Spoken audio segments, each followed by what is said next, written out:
জানো তো, বাড়ি ফেরার পর হট করে আর সংসারের কাজে মন বসাতে পারি না। এটা আমি কেন জানি প্রত্যেকটা মেয়ের সাথেই হয়, যারা বিশেষ করে গিয়ে কয়েকদিন থাকে।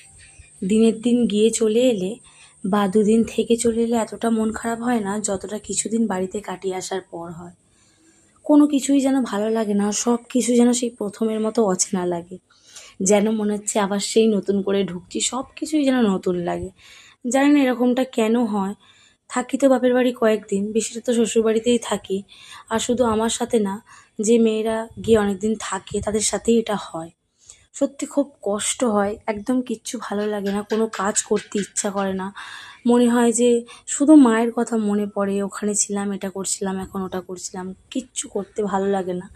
মানে সংসারে এসে সেই যে মন বসানোটা, অ্যাডজাস্ট করে নেওয়াটা ঠিক মানে পারা যায় না, খুব কষ্ট হয়। কিন্তু কষ্ট হলেও তো কিছু করার নেই, কাজ তো করতেই হবে, তাই না? তো যাই হোক, সকালবেলা সব জামা কাপড় কেচে চলে এসেছি ছাদে। যেহেতু কালকে তোমরা দেখলে যে জামা কাপড় ভিজিয়ে রেখেছিলাম, তাছাড়াও যেগুলো পরে এসেছি বাড়ি থেকে সেগুলো সব কেচে দিতে হবে। তো সব কিছু কেচে সকাল সকাল চলে এসেছি ছাদে।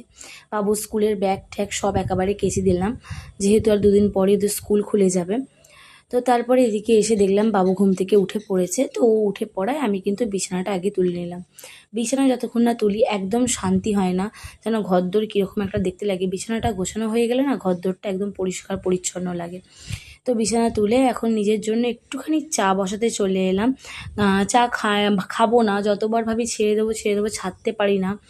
তো কী আর করা যাবে।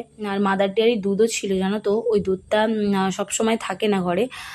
আমুল দুধের আমি যেহেতু চা খাই, তো ওই দুধটা ছিল, তো ভাবলাম চলো একটু চা করে খাওয়া যাক। I am a disco dancing. আর ওদিকে দেখতে পেলে বাবু কেমন নাচানাচি করছে, বলছে মা ডান্স করছি। তো তারপরে আমি স্নান করে চলে এসেছি, আর আজকে পরে নিয়েছি একটা নতুন নাইটি। না না, আজকে কিছু নেই, কারোর জন্মদিনও না, কিছু না, এমনিই পরলাম। আসলে এইসব নাইটিগুলো না অনেক কালেকশন আমার কাছে আছে, যারা আমাকে চেনে তারা জানে। এই যে জামা কাপড়ের মধ্যে নাইটি আর সাজের মধ্যে নেল পলিশ, এই দুটো জিনিস কিন্তু আমার কাছে অ্যাভেলেবেল, মানে ভীষণ পরিমাণ আছে। তো মা খুব রাগারাগি করছিল, মা বলছে তুলে রেখে কি করবি, সব পরে নে, না হলে দেখবি খারাপ হয়ে যাবে।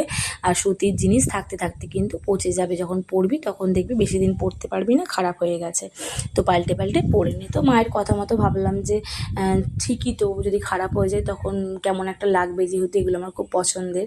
তো সবগুলো ভাবলাম চলো পাল্টে পাল্টে পরে নেব। আমি না ঘরে 5-6টাই বের করে রাখতাম পরার জন্য, অত পরে